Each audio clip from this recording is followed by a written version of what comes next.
Bonjour et bienvenue à tous dans l'entretien de France 24. Je suis ravie aujourd'hui d'accueillir le philosophe sénégalais Souleymane Bachir Diagne et un des grands penseurs de notre époque. Souleymane Bachir Diagne, bonjour et merci d'être avec nous. Bonjour et merci de m'accueillir. Ravi de vous avoir avec nous. Alors, je disais philosophe sénégalais, mais vous êtes un citoyen du monde. Alors, vous avez parcouru plusieurs continents, plusieurs villes, plusieurs pays, d'où aujourd'hui une culture très riche et multiple qui anime beaucoup votre pensée. Oui, j'ai cette chance, effectivement. Je me définis toujours comme philosophe sénégalais. C'est important, évidemment, d'être de quelque part. Mais c'est vrai que je suis en même temps de plusieurs endroits aujourd'hui. J'ai fait mes études ici à Paris. Je n'ai jamais passé une année sans revenir à Paris au moins 2 ou 3 fois, sauf pendant la période Covid, évidemment. Bien sûr. Je vis aujourd'hui aux États-Unis. J'habite à New York où j'enseigne. Et mon métier fait que je voyage beaucoup. Et de ce point de vue-là, je me considère comme étant aussi de ces lieux que j'aime et qui ont été très importants pour ma trajectoire. On y reviendra à ces lieux, mais avant de commencer notre entretien, j'aimerais vous demander qu'est-ce que c'est qu'être philosophe? Ah, la grande question. Est-ce que vous avez 3 heures devant vous? Alors, qu'est-ce que c'est que philosopher? Je me rappelle que c'était ma question de philo en terminale. Donc, vous voyez, je sais que ça peut être une grande question. Ça peut être une très grande question. Mais en effet, dans le monde où nous vivons, je vais essayer de définir ça de manière située, dans les temps où nous vivons. Je crois que c'est être philosophe en ce moment, c'est évidemment prendre le temps de la réflexion, d'examiner ce monde, d'essayer d'en avoir une claire intelligence, d'essayer de comprendre où il va. Et surtout, je crois, d'un point de vue éthique, affirmer un certain nombre de valeurs dont ce monde a besoin. Valeurs d'humanisme et valeurs d'universalisme en particulier. Je crois que nous en avons besoin parce que nous avons un monde fragmenté. Nous vivons dans un monde d'ethno-nationalisme. La guerre est revenue et se réinvite en Europe. Elle n'a jamais cessé d'être ailleurs dans les Suds. Je crois qu'être philosophe, de manière générale, c'est difficile à dire. Être philosophe aujourd'hui, dans le temps que nous vivons, je crois qu'en effet, c'est tenir ferme cette boussole et cette orientation vers l'humanisme. Alors, on va revenir un petit peu au début et à votre naissance. Vous êtes né le 1er novembre 1955 à Saint-Louis, au Sénégal. Ce qui fait de vous un enfant de Saint-Louis, comme vous dites. C'est quelque chose de spécial. Oui, j'insiste sur le fait qu'au Sénégal, en langue wolof, on dit enfant de Saint-Louis et on réserve cette expression uniquement à la ville de Saint-Louis. Personne n'ira dire enfant de Dakar ou enfant de Ziguinchor ou enfant de Mbour ou de Thiès. On dit enfant de Saint-Louis. C'est une expression très précise en wolof qui n'est pas simplement une indication du lieu de naissance d'ailleurs. Quand on dit de quelqu'un qu'il est enfant de Saint-Louis, on indique aussi par là qu'il a une certaine culture et peut-être même une certaine manière de parler le wolof. Il y a un parler saint-louisien qui distingue du reste du Sénégal. Pourtant, vous n'avez pas grandi à Saint-Louis, vous n'avez pas séjourné à Saint-Louis. Non. C'est juste cette naissance qui fait ce lien très fort. Oui, et bien, c'est la culture familiale. Mes parents sont Saint-Louisiens jusqu'au bout des ongles. Évidemment, ils ont baigné dans cette culture saint-louisienne.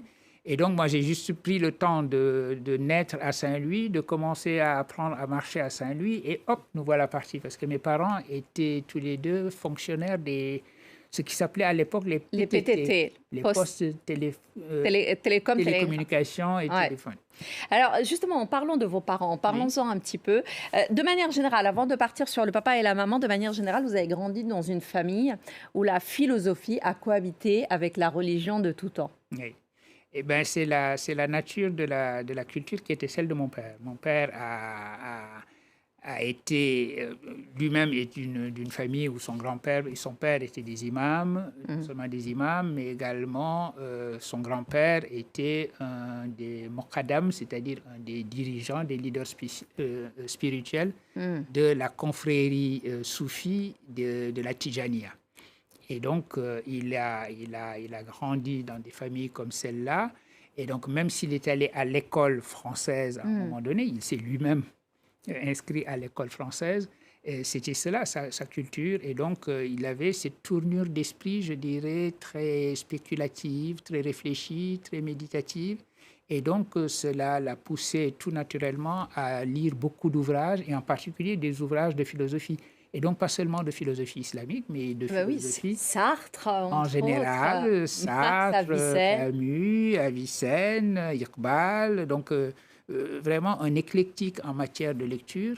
Et j'ai toujours vécu, moi, au milieu des livres. Nos maisons, les différentes maisons où nous avons habité étaient envahies de livres. Les bibliothèques, les différentes bibliothèques de mon père étaient pleines d'ouvrages en arabe et en français. Et la lecture et les livres sont aussi très présents dans la famille de votre maman. Dans la famille de ma mère également, elle aussi venait d'une famille, elle a été en particulier élevée par sa grand-mère. Sa Absolument. grand-mère et le mari de sa grand-mère, qui lui aussi était un cheikh religieux et aussi un cheikh dans la confrérie de la Tijaniya. Donc elle aussi a grandi dans cette même atmosphère. Voilà. Cette Et maman, d'ailleurs, au sens élargi, c'était la même famille. Mon père oui. et ma mère appartenaient au même clan, disons, à cette famille élargie, la même famille élargie. Votre maman a tellement un rapport spécial avec les livres à travers sa famille, mais elle aussi, finalement, avec la culture, avec l'écriture, la lecture. Elle a été à l'école primaire, et c'est quelque chose qui l'a beaucoup marqué et qui peut-être a créé un certain lien, d'ailleurs, entre vous deux. Absolument. Elle avait un désir d'école extrêmement fort. Elle-même, elle a insisté à un moment donné pour être inscrite à l'école. Ce n'était même pas que dans sa famille, on n'envoyait pas nécessairement les filles à l'école. Personne n'y avait pensé, si vous voulez. Et à un moment donné, elle voyait ses amis revenir de l'école et s'est mise à pleurer, à dire « moi, je vais être inscrite à l'école ». Et là, donc son grand-père a dit « mais effectivement, il est bon que les filles soient éduquées ». Et elle a toujours été très heureuse d'aller à l'école. L'école, pour elle, c'était vraiment le paradis, c'était une découverte. Et elle a, en particulier quand elle a quitté l'école, parce qu'elle a arrêté ses études très tôt, à la fin de l'école primaire, là, elle allait se marier, et elle a donc arrêté ses études. Mais elle en a toujours gardé une profonde nostalgie. Et donc, ça a créé une connivence entre nous, d'une certaine manière. Elle a transposé sur moi ce désir d'école qui avait été toujours le sien, cet amour des livres, cet amour qu'elle pouvait avoir pour l'étude, et la passion, c'est une passion qu'elle a partagée avec moi. À tel point que vous avez dit, quand je suis rentrée à Normal Sup, ma mère est rentrée avec moi.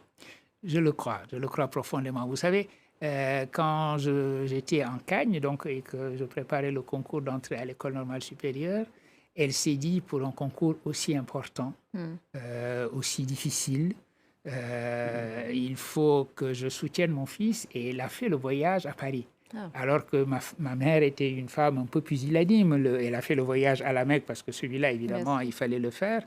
Mais pour la faire bouger, c'était compliqué. Et donc, j'ai adoré le fait d'avoir ma mère avec moi, venue me rendre visite.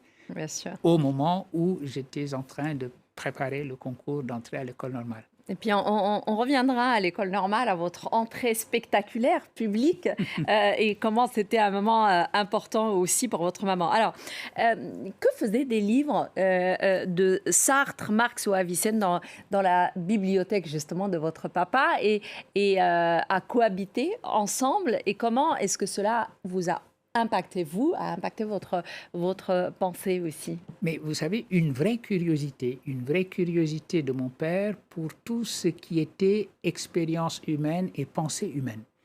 Et de ce point de vue-là, il a toujours fait sienne, si vous voulez, cette idée, ce hadith que l'on prête au prophète de l'islam, qui disait que kalimatul hikma dalatul mu'min fa haythu wajaduha ahaqqu biha.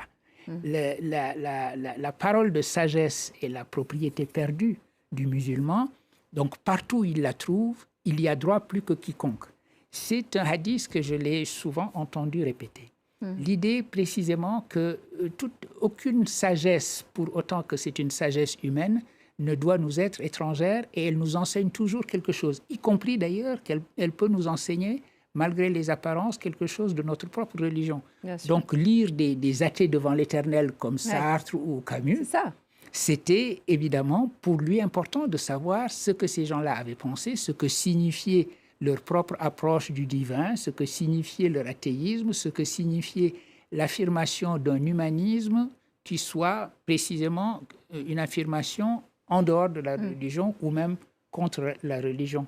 Donc cette curiosité qui l'habitait faisait qu'en effet, il était lecteur assidu de tous ces auteurs. Oui, parce qu'il pouvait lire Sartre et en même temps faire un examen critique des textes du Coran.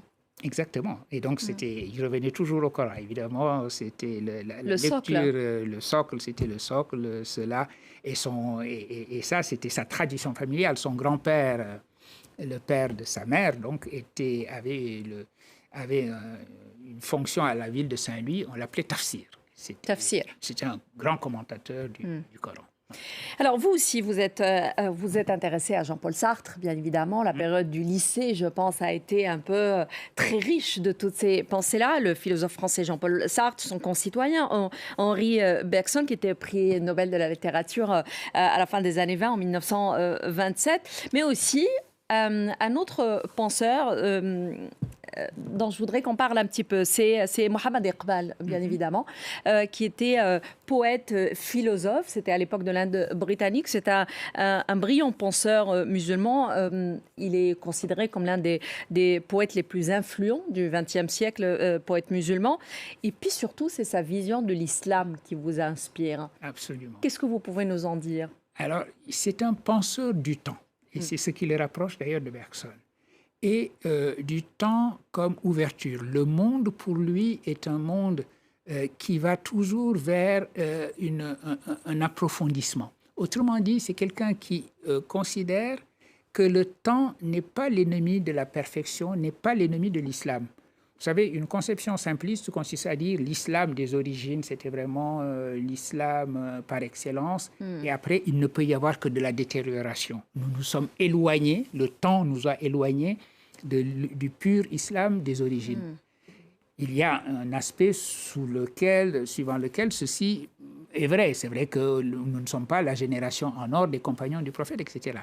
Mais l'idée que le temps et l'histoire ont apporté également une forme d'approfondissement, ont permis à la religion de déployer sa signification. Et que nous, en particulier, sociétés qui vivons au siècle qui était le sien, c'est-à-dire le XXe siècle et aujourd'hui le XXIe siècle, il nous appartient de comprendre cet approfondissement de notre propre religion et le caractère vivant de son message aujourd'hui, dans le temps où nous vivons. Et donc, c'est ainsi qu'il a été un des grands penseurs de la réforme. On l'a comparé un peu à Luther. On a dit c'est le Luther du monde musulman, au sens où il aurait fait pour le monde musulman et pour l'islam ce que Luther a fait pour le christianisme. Cette analogie ne tient pas, mais on voit bien ce qu'elle exprime. Et la raison pour laquelle cette analogie a été faite, ce rapprochement a été fait parfois, c'est véritablement quelqu'un qui montre aux sociétés musulmanes la voie qui les mène vers leur propre principe de mouvement, qui a fait que jusqu'au XIIIe siècle, l'islam était une religion qui était une religion du mouvement, une religion de la créativité, une religion qui savait ce que signifiait une parole vivante qui accompagne les sociétés dans leur déploiement dans le temps, et que d'une certaine façon, depuis le XIIIe siècle, nous avons perdu un peu cette capacité, ce sens du mouvement, ce sens de la vie de notre religion, et c'est ce qu'il voulait reconstituer. D'ailleurs, son livre principal porte comme titre « Reconstruction de la pensée religieuse de l'islam ». Et vous d'ailleurs, vous dites vous-même que penser le Coran à l'intérieur du mouvement de la vie est plus qu'une nécessité aujourd'hui. Absolument, parce que c'est ce qui explique d'une part le retard qui a été le nôtre, que la colonisation nous a révélé. Nous avons eu conscience du retard dans lequel nous étions plongés dès lors que les sociétés musulmanes avaient été des sociétés colonisées. Et aujourd'hui, nous nous rendons bien compte qu'il est nécessaire pour nous d'apprendre à vivre notre religion dans le siècle qui est le nôtre, et non pas d'être dans la répétition pure et simple et dans la nostalgie également d'un âge d'or qui serait derrière nous. Nous apprendre à regarder devant nous et à comprendre que notre religion n'est pas seulement une religion du passé, mais une religion de notre avenir. Bien sûr. Et de notre présent et de notre avenir. C'est cela la leçon fondamentale que j'ai trouvée dans la philosophie de Mohamed Iqbal. Et voilà encore, s'il fallait un exemple, un autre livre que j'ai été heureux de découvrir dans la bibliothèque paternelle. Alors, à l'âge de 18 ans, vous arrivez à Paris. Vous changez de continent, de pays, de culture. Vous arrivez à Paris, au lycée Louis-le-Grand de Paris. Comment se passe cette arrivée? Comment se passe cet atterrissage dans la capitale française? Ça a été un atterrissage en douceur, je dois dire, pour un certain nombre de raisons. Une raison principale, c'est que j'avais un cousin germain que je considérais comme un grand frère, véritablement, parce qu'il a été, d'une certaine façon, élevé par mes parents également, qui étaient déjà installés à Paris. Alors, lui faisait une thèse de doctorat, il m'a accueilli, et donc c'était la meilleure manière d'arriver à Paris, d'avoir quelqu'un de ma famille qui me reçoive, parce que je suis arrivé un peu en avance, avant le début de l'année. Et donc, j'ai habité avec lui à Cachan. Et donc, ça, c'était un premier aspect. Le deuxième aspect, c'est que je me suis fait assez vite à cette nouvelle vie. Vous savez, justement, Louis-le-Grand est un très grand lycée, évidemment, et qui a également une dimension internationale, ce qui fait que beaucoup de gens qui sont venus en classe préparatoire venaient d'ailleurs. Et donc, d'une certaine façon, nous étions tous dépaysés, nous étions tous des voyageurs. Nous nous sommes retrouvés à construire ensemble notre nouvelle vie dans une capitale que nous ne connaissions pas très bien, ni les uns ni les autres. Et donc, nous avons constitué une communauté assez rapidement. Ça, c'est un deuxième aspect de l'intégration relativement facile qui a été la mienne dans la nouvelle vie qui s'offrait à moi lorsque je suis arrivé en classe préparatoire. Plus, il y avait les amitiés qui se sont nouées très vite autour, par exemple, du football. Ben oui. C'est quelque chose qui crée des communautés. De la musique un peu aussi. De la musique et de la politique. Ouais. Et donc, je me suis fait des amis assez rapidement à cette époque où je venais d'arriver à Paris. J'avais 17 ans, j'allais sur mes 18 ans. Et d'ailleurs, la preuve de cette intégration à ce moment-là, c'est que les amis qui me sont le plus chers et que j'ai maintenant, ce sont des amis de cette période-là. Donc, j'ai des amis qui sont des amis de plus de 50 ans. C'est magnifique. Alors, quelques années plus tard, en 1977, cette fois-ci, vous allez être le premier Sénégalais à intégrer l'école normale supérieure. C'est quelque chose de très spécial, mais à plusieurs niveaux. C'est quand même une très grande école, c'est quelque chose d'assez prestigieux. Vous dites aussi que c'est dans le top 5 des événements où vous avez donné une grande joie à votre maman. Et puis, un troisième niveau peut-être, c'est que le président Senghor, à l'époque, Sédar Senghor, le premier président de la République sénégalaise, a été informé personnellement de votre admission et en a créé et en a fait un événement national. Oui, alors effectivement, j'étais le premier Sénégalais à entrer à l'école normale supérieure de la rue d'Ulm, parce qu'il y avait des Sénégalais à l'école normale supérieure de Saint-Cloud. Et c'est une coïncidence extraordinaire, enfin c'est une coïncidence, oui, qui a fait que le directeur de l'école normale supérieure, à l'époque où j'ai réussi le concours, avait été un condisciple de Senghor au lycée Louis-le-Grand et un condisciple de Georges Pompidou. Donc, il les connaissait tous les deux très bien. Et il m'a dit, quand il m'a rencontré dans la cour de l'école où j'étais avec quelques camarades, il m'a dit, est-ce que vous seriez d'accord que j'envoie un télégramme pour féliciter mon vieux condisciple Senghor et en lui parlant de votre admission, en lui apprenant votre admission. J'ai dit, écoutez, monsieur le directeur, je serais tout à fait honoré et heureux que vous le fassiez. Et je suis heureux de savoir que vous étiez condisciple du président Senghor. Vous savez, si vous me permettez, je vais faire une parenthèse pour vous dire d'ailleurs une chose qu'il m'a dite que je n'ai pas mise dans mon livre. Je ne crois pas l'avoir mise dans mon livre. Et il m'a raconté que Pompidou s'était battu pour Senghor. C'est dans votre livre. C'est dans le livre. C'est dans votre livre. Donc, mais c'est une belle anecdote. C'est une belle anecdote. Effectivement, prie, quelqu'un avait traité Senghor de singe et Pompidou l'avait empoigné, traîné devant un miroir en lui disant « Regarde-toi qui ressemble à un singe ». C'est le type d'amitié qu'ils avaient. Ils avaient une amitié très forte. Et d'ailleurs, Senghor a écrit un très beau poème pour Georges Pompidou. Georges et Claude Pompidou. Alors, je reviens à mon histoire. Donc, le directeur Bousquet envoie un télégramme à Senghor. Et donc, mon admission à l'école normale supérieure est devenue, du coup, un événement au Sénégal. Oui. Moi, j'avais envoyé aussi, j'avais été à la poste, j'avais appelé mes parents pour leur apprendre que j'étais admis. Voilà. Et quand je les rappelle, parle à la radio et à la télé. Oui, quand je les rappelle quelques jours plus tard pour leur dire que j'arrive, ils me disent « Mais oulala !» Viens vite, il y a beaucoup de bruit autour de ton admission. C'est de là cette photo? C'est une photo oui, à ce moment-là? C'est la photo où Senghor me reçoit pour me féliciter, effectivement. Voilà. Donc, on voit à ma coiffure afro que nous étions dans l'ère du temps. Et c'est une photo que je suis heureux d'avoir conservée. Parce qu'en effet, c'était un très beau souvenir pour moi d'être reçu par le président Senghor qui tenait à me voir, à vous féliciter. À me féliciter.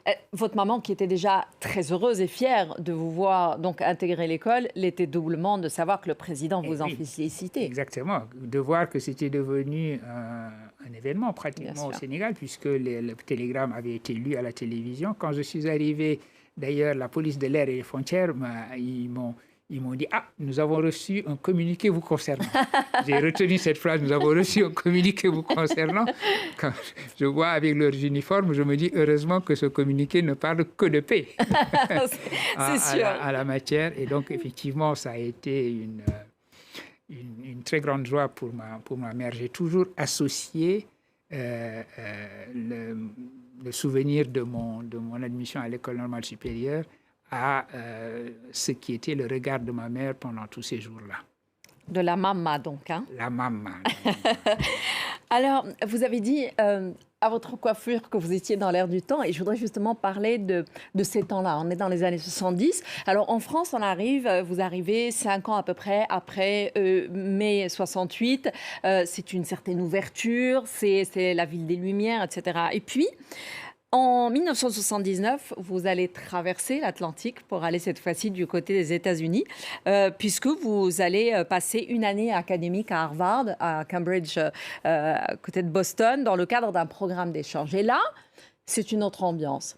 Là, c'est une autre ambiance puisque la ségrégation date d'il y a quelques années, on va dire, aux États-Unis. Et puis, vous arrivez même après votre arrivée, quelques jours seulement après, et il y a cette tuerie où Daryl Williams, un étudiant américain, afro-américain, a été touché et devenu tétraplégique jusqu'à sa mort en 2010. Ça se passe à Boston, c'est pas juste les États-Unis. Donc, le jeune étudiant sénégalais qui est passé par la case Paris, mais qui arrive aujourd'hui à Boston, à ce moment-là, aux États-Unis, à ce moment-là, comment il vit cette année académique? Écoutez, c'était mon premier vrai décentrement. Je vous ai dit tout à l'heure que voyager de Dakar à Paris, évidemment, il y avait là un petit ajustement à faire, mais je voyageais dans la même langue. Bien sûr. Je voyageais également dans des conditions qui étaient les conditions que, sur le plan académique, sur le plan scolaire, que j'avais connues à Dakar. Mon lycée, le lycée où j'avais fait mes études, était dans la continuité la plus totale avec l'enseignement dans les lycées ici en France. Alors là, j'arrive aux États-Unis, c'est tout un autre monde. D'abord, il faut que je m'ajuste à l'anglais. Je savais de l'anglais puisque j'en avais fait pendant toute ma scolarité, mais vous savez ce que c'est. Bien sûr. C'est une chose de faire des versions et des thèmes, autre chose de mobiliser ce qu'on sait de la langue, qu'on ne sait pas que l'on sait d'ailleurs, en situation réelle, par exemple au téléphone, ce qui était la chose la plus difficile, etc.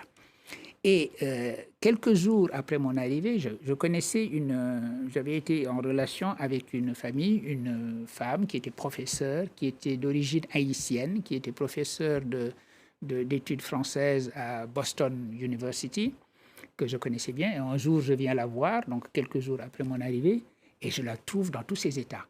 Et elle me dit, il y a quelque chose d'affreux qui s'est passé. Et c'est là qu'elle me raconte ce qui s'est passé. Ce jeune homme, effectivement, Daryl Williams, qui est avec son équipe, l'équipe de son école, de son lycée de football américain, ils s'étaient transportés de leur lycée qui se trouvait dans une zone noire de Boston. La ville était assez ségrégée, de ce point de vue-là, divisée de manière... C'est une des dernières villes ségrégées, d'ailleurs. C'était une des dernières villes véritablement ségrégées. Ce n'était pas une ségrégation légale, évidemment. Aucune législation n'interdisait d'habiter où on voulait, mais c'était un état de fait. Et donc, ces jeunes qui sont venus de leur lycée, et qui étaient tous des Noirs, arrivent pour jouer au football contre un lycée blanc, qui était dans une zone blanche. Et voici qu'un jeune de ce lycée, monté sur les toits, j'imagine, pour regarder le match, a également avec lui un revolver et il vise le meilleur joueur de l'équipe adverse et lui tire dessus, ce qui le rendra hémiplégique pour le reste de sa vie. Le crime raciste dans toute son horreur, surtout quand on pense que c'est un racisme à cet âge-là. Bien sûr. Et à l'occasion d'un match de football. Alors, vous comprenez qu'arrivant à Boston quelques jours plus tard, apprenant que l'on pouvait ainsi tirer sur quelqu'un parce qu'il était noir et qu'il était venu dans mon quartier alors que mon quartier est un quartier blanc, ça a eu quelque chose qui m'a profondément secoué. C'était mon premier contact avec ce type de racisme-là et la violence extrême et totalement irrationnelle que cela pouvait générer. Et donc, voilà un peu quelque chose qui, dès le début de mon installation à Boston, à Cambridge, m'a un petit peu alerté sur un certain nombre de réalités que jusque-là, je n'avais pas véritablement vécues. Après cette année passée effectivement aux États-Unis, vous continuez votre chemin qui va vous ramener jusqu'à Dakar d'ailleurs, au début des années 80, puisque vous rentrez au pays quelques années après. En 1982, vous allez déjà soutenir votre thèse de doctorat de 3e cycle de philosophie à Panthéon-Sorbonne sous le thème de l'algèbre numérique à l'algèbre de la logique. Réunissant un peu deux amours, les maths et la philo d'ailleurs, on a l'impression. Et puis vous allez rentrer pour enseigner la philosophie effectivement à Dakar. Alors, dans ce 3e tiers de l'émission, j'ai tellement de questions pour vous et tellement peu de temps. J'aimerais vous allez occuper plusieurs postes. Et puis, vous allez d'ailleurs retourner aux États-Unis dans les années 2000, où vous êtes professeur jusqu'à aujourd'hui à l'Université Columbia, professeur de français et de philosophie. Quelles sont les principales étapes que vous retenez, si on veut en choisir quelques-unes seulement dans votre parcours professionnel à ce jour, depuis ce retour au début des années 80 à Dakar? Alors, première étape, bien entendu, le retour. Bien sûr. Après les États-Unis, je rentre à l'école normale supérieure. J'ai encore quelques années devant moi et je profite de ces années-là pour à la fois faire des études de mathématiques, parce que là, j'ai passé une maîtrise de logique mathématique avec des certificats en algèbre, et ce qui me permettait de renouer avec mon vieil amour pour les mathématiques. Absolument. Et donc, je fais également une thèse d'histoire des mathématiques en relation avec ces études que je venais de mener.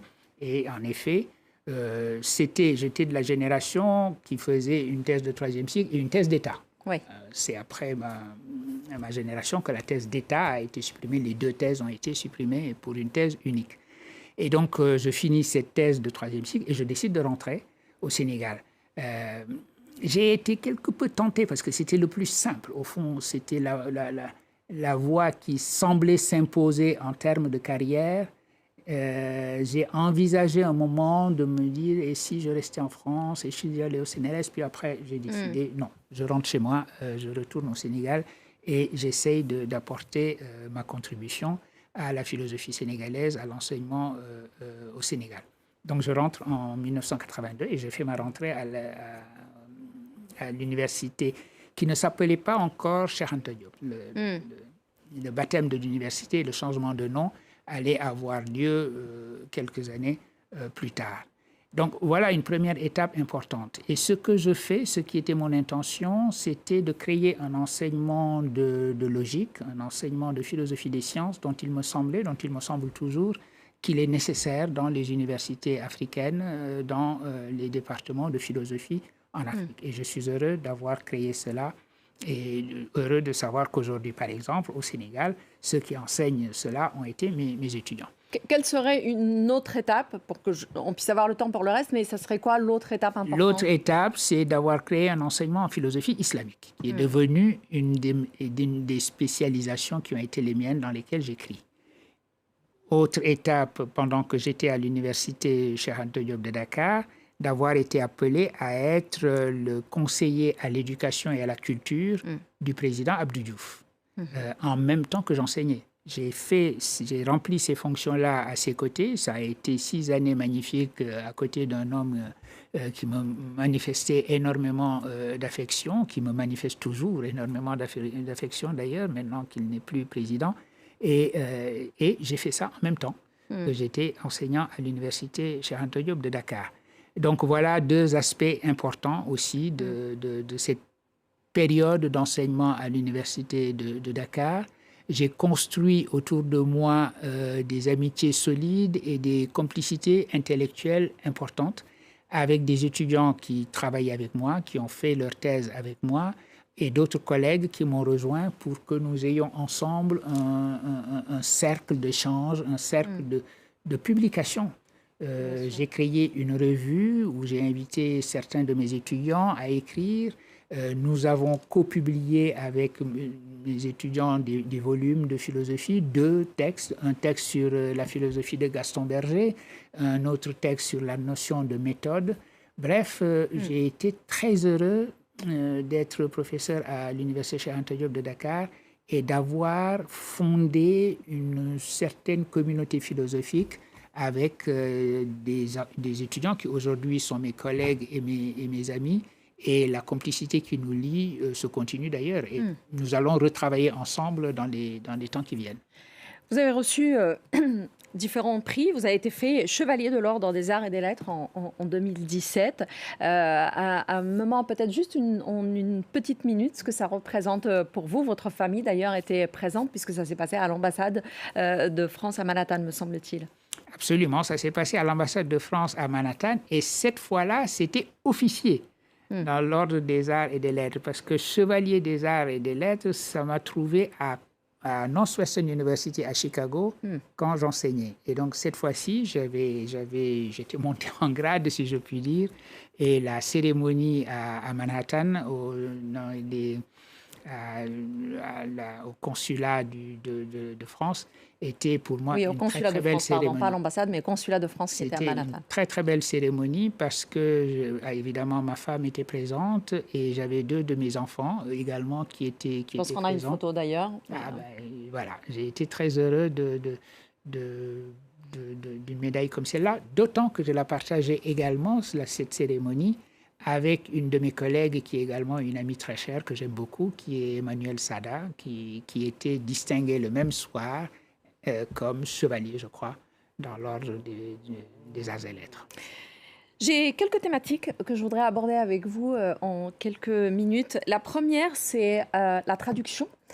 Votre lien à la traduction, votre manière de voir la traduction. Vous dites, la traduction est source de dialogue, d'échange, de métissage, et vous rajoutez, traduire, c'est donner dans une langue l'hospitalité à ce qui a été pensé dans une autre. Vous avez beaucoup parlé de ça d'ailleurs dans votre livre De langue à langue, qui est sorti chez Albin Michel. Un mot brièvement sur la traduction et son importance aujourd'hui, même dans la transmission, en fait, finalement, de la culture et de la pensée. Mais oui, mais par exemple, d'une certaine façon, la traduction, c'est la réponse que nous avons pour la malédiction de Babel. Vous savez qu'il est dit dans la Bible que les humains sont devenus arrogants à un moment donné et que Dieu, pour les punir, détruit la tour qu'ils étaient en train de construire et ensuite installe la confusion dans leur langue, les disperse à travers la terre et fait qu'ils aient des langues différentes. Ils perdent la langue commune qui était la langue d'Adam et d'Ève et à ce moment-là, ils se fractionnent en nations et en tribus. Et disant cela d'ailleurs, je cite cette fois-ci le Coran. C'est le Coran qui dit dans un verset, nous vous avons créés comme des nations et des tribus différentes afin que vous vous entreconnaissiez. Alors, que signifie afin que vous vous entreconnaissiez? Et pourquoi est-ce que nos différences deviennent paradoxalement une condition pour que nous nous entreconnaissions? J'ai lu là une sorte d'éloge de la traduction. On peut avoir beaucoup d'interprétations, mais parce que la manière de sortir de nos propres enfermements, la manière dont nos langues nous enferment dans les cultures qui sont les nôtres, dans les communautés qui sont les nôtres, cela, nous surmontons cet enfermement précisément lorsque nous nous ouvrons à d'autres expériences qui s'expriment dans d'autres langues, et cette ouverture à d'autres expériences humaines s'exprimant à d'autres langues, à d'autres imaginaires, c'est la traduction. Et c'est en ce sens que le geste de traduire est un geste qui a une signification profondément éthique, profondément humaine. Ouvrir sa propre langue pour dire marhaba à ce qui a été pensé et créé dans une autre langue et la recevoir, lui donner hospitalité dans sa langue. Donc la traduction a une signification morale et éthique très profonde. L'Afrique aussi est très présente dans votre œuvre. Je rappelle juste que vous avez publié une vingtaine d'ouvrages, on ne pourra pas en faire le tour, mais l'Afrique est très présente et vous avez sorti un livre dont j'aimerais aussi qu'on parle, Léopold Sédar Senghor, L'art africain comme philosophie, qui est sorti, publié aux éditions Rive Neuve. Vous dites que pour Senghor, les arts africains constituaient le langage privilégié, puisqu'on parlait de langue et de langage. Oui. Donc, c'est un langage visuel qui n'est pas simplement là pour faire beau. Évidemment, la beauté est une dimension importante de l'art, mais qui porte également toute une philosophie. Un objet d'art classique africain porte toute une philosophie et s'inscrit dans une cosmologie dont cet objet est le témoin et le porte-parole. Donc, ces objets disent la cosmologie du terroir où ils sont nés. Et cela me semblait très important de le souligner. Et ceci est au cœur de la pensée de Senghor. Et c'est la meilleure porte d'entrée, je crois, dans la philosophie de Senghor. Parce que ce qui est une constante dans son œuvre et dans sa trajectoire et dans sa vie, c'est son attitude pour déchiffrer la signification de l'art classique africain. Pourquoi est-ce que les Africains sculptent comme ils sculptent? Pourquoi mettre l'accent sur donner une représentation des corps qui soit une représentation disproportionnée? Qu'est-ce qu'ils cherchent à dire?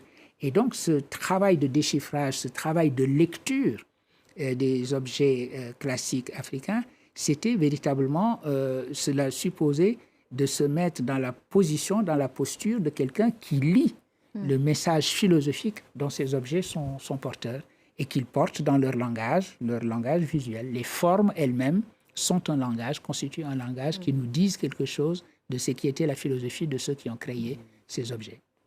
Je vais passer de ces arts africains justement à cette relation entre l'Afrique et l'Occident. D'ailleurs, peut-être la relation directe, c'est qu'on a beaucoup parlé de la restitution des arts africains, des pièces d'art africaines. Je rappelle qu'Emmanuel Macron, cette année, avait annoncé une loi cadre pour procéder à de nouvelles restitutions justement d'œuvres d'art aux pays africains qui en font la demande. Mais j'aimerais parler de l'Afrique aujourd'hui et à quel point le monde s'intéresse à l'Afrique. Alors, avant, on pouvait s'intéresser que politiquement. Il y a bien évidemment le colonialisme aussi. Aujourd'hui, on s'intéresse aussi économiquement à l'Afrique. Et on se pose la question de est-ce que les Africains s'intéressent aux Africains aussi? Mais en tout cas, ils ont intérêt à s'intéresser eux-mêmes aux Africains. Et c'est le cas, en effet.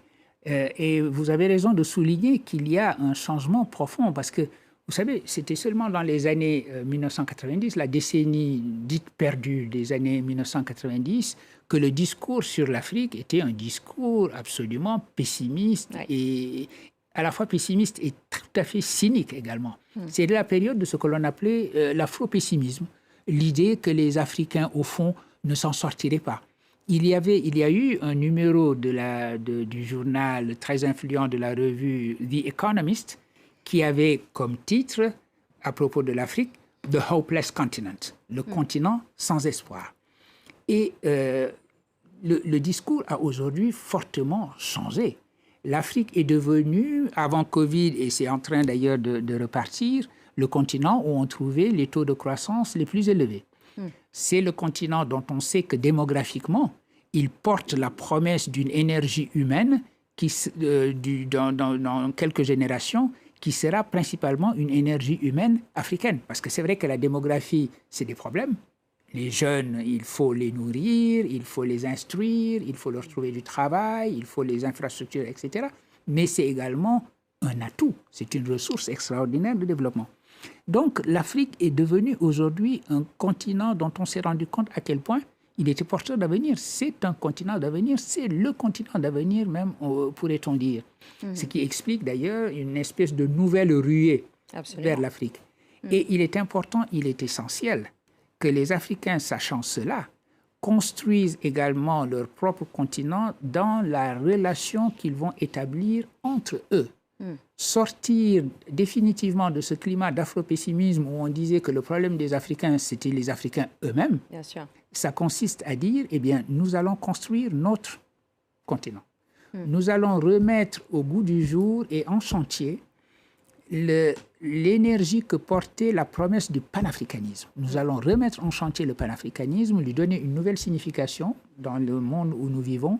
Et je suis heureux, par exemple, de constater que nous avons aujourd'hui une ZLECAf, une zone de libre-échange entre Africains, qui va avancer au rythme qui sera son rythme, qui va connaître des difficultés, mais qui, l'un dans l'autre, va créer précisément cette synergie, cette